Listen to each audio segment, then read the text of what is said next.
केंद्र सरकार की मजदूर विरोधी नीतियों के खिलाफ बुधवार को देश की 10 ट्रेड यूनियंस ने सरकार के खिलाफ मोर्चा खोलते हुए राष्ट्रव्यापी हड़ताल रखी।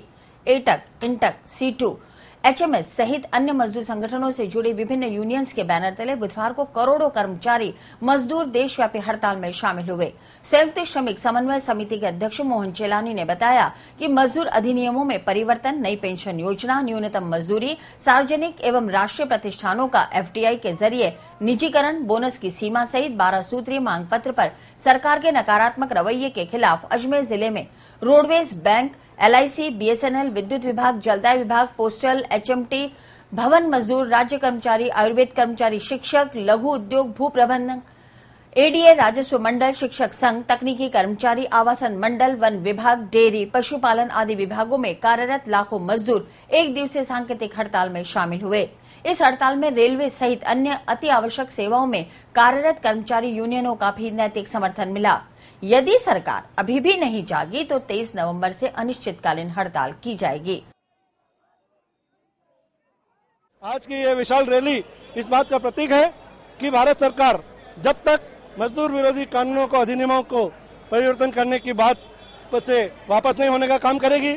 न्यूनतम मजदूरी की हमारी मांग हो, बोनस की सीमा समाप्त करने की बात हो, नई पेंशन नीति को समाप्त करने की बात हो, इन सब मुद्दों पर जब तक कोई कठोर कार्रवाई का निर्णय नहीं लेगी तो आने वाले समय में 23 नवंबर से अनिश्चितकालीन हड़ताल का सामना करने के लिए तैयार रहे।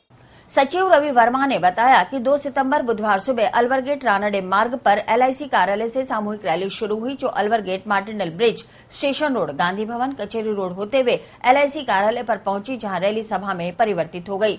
रैली में विभिन्न ट्रेड यूनियन से जुड़े मजदूर कर्मचारी हाथों में ट्रेड यूनियंस के झंडे और मांग लिखी हुई तख्तियां लिए सरकार के विरुद्ध नारेबाजी करते हुए चल रहे थे।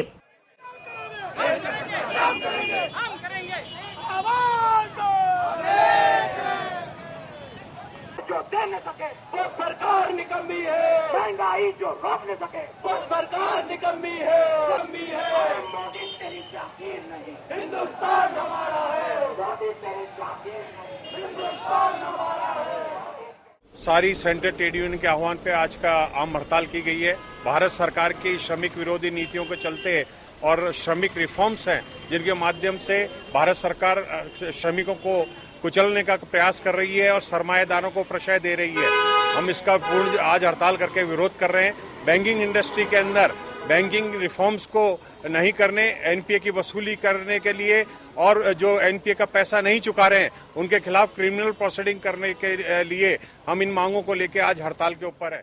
सरकार की आज की नीति है प्राइवेट लोगों को बढ़ावा देना, ठेका प्रथा को लागू करना, इसको हम कर्मचारियों का दमन करना। हमारा विरोध इसके खिलाफ है और जो श्रमिक सुधार लेके आ रहे हैं और बैंकिंग रिफॉर्म के नाम से प्राइवेटाइजेशन को फेवर कर रहे हैं, उसके खिलाफ में हमने स्ट्राइक करी है और सरकार अगर इस स्ट्राइक से नहीं मांगेगी तो आंदोलन को और बढ़ाया जाएगा। सभा को संबोधित करते हुए यूनियन के लीडर्स ने कहा कि जब तक सरकार कर्मचारी विरोधी नीतियों पर काम करेगी तब तक आंदोलन जारी रहेगा। सभा को संयोजक सुनीत पुट्टी, जिलाध्यक्ष Badri Prasad Sharma, North Western Railway Employees Union के मंडल सचिव अरुण गुप्ता आदि ने संबोधित किया। आम कर्मचारी, मजदूर सारे ये सरकार से परेशान हैं। इस कारण ये हड़ताल का आह्वान सभी को करना पड़ा है। आज ये विशाल रैली हमारी अलवर गेट LIC कार्यालय से रवाना होकर सभी घूमती हुई या कचेरी रोड कार्यालय पर आकर जमा हुई है। आज देश के 10 श्रमिक संगठन और बैंक, बीमा, BSNL, तमाम श्रमिक संगठन आज एक जाजम पर एकत्रित होकर भारत की इन श्रमिक विरोधी और आर्थिक विरोधी नीतियों का जमकर मुकाबला कर रहे हैं कि ये सरकार अगर मजदूरों के हितों की रक्षा के लिए, मजदूरों को मिलने वाले श्रम कानूनों के लिए, उनकी सुरक्षा के लिए अगर कोई कार्रवाई नहीं करती है तो आने वाले दिनों में अनिश्चितकालीन हड़ताल के लिए इस सरकार को तैयार रहना पड़ेगा। वहीं एक दिवसीय हड़ताल के चलते जहां रोडवेज बसों के चक्के जाम रहे, वहीं बैंकों के ताले भी नहीं खुले। सरकारी बैंकों के साथ साथ प्राइवेट बैंकों में भी कामकाज न होने से उपभोक्ताओं को परेशानी उठानी पड़ी। केंद्रीय श्रमिक संगठनों के आह्वान पर राष्ट्रव्यापी हड़ताल है और रोडवेज की यूनियनों में भी सम्मिलित होकर के हमें ये हड़ताल रोडवेज में करने के लिए निर्देश प्राप्त हुए हैं और हम यहाँ पे सभी कर्मचारी मिलकर के हड़ताल कर रहे हैं रोडवेज उद्योग को बचाने के लिए। केंद्र सरकार की श्रमिक विरोधी नीतियों को विरोध में और इस रोडवे में कर्मचारियों के ऊपर जो शोषण हो रहा है, राज्य सरकार हमारे उद्योग को जो समाप्त करने के लिए नई नई ये षड्यंत्र रच रही है, साजिश रच रही है, इन सब के विरोध में हम ये हड़ताल कर रहे हैं। और हमारे को अभी तक तनख्वाहें नहीं मिली है। कर्मचारियों को तनख्वाहों के लिए 2-2 महीनों के लिए इंतजार करना पड़ता है।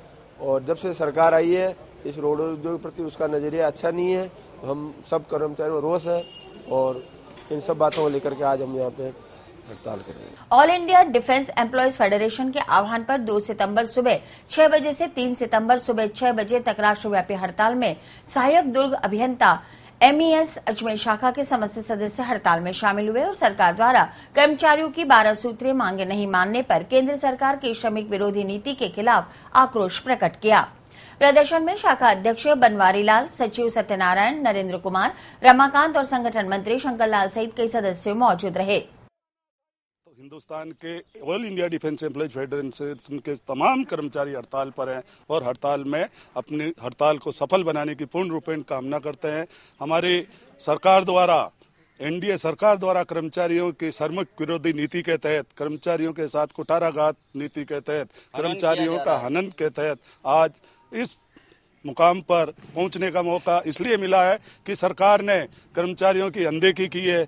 हमने पहले दिल्ली में विशाल रैली पूरे हिंदुस्तान के तमाम all India defence employees federation एवं अन्य संगठनों की तमाम संगठनों की रैली दिल्ली के जंतर मंतर हाउस में भी की। वहीं हड़ताल के दौरान कानून व्यवस्था बनाए रखने के लिए जिला कलेक्टर आरुषि मलिक ने अजमेर शहर में 5 कार्यपालक मजिस्ट्रेट नियुक्त किए।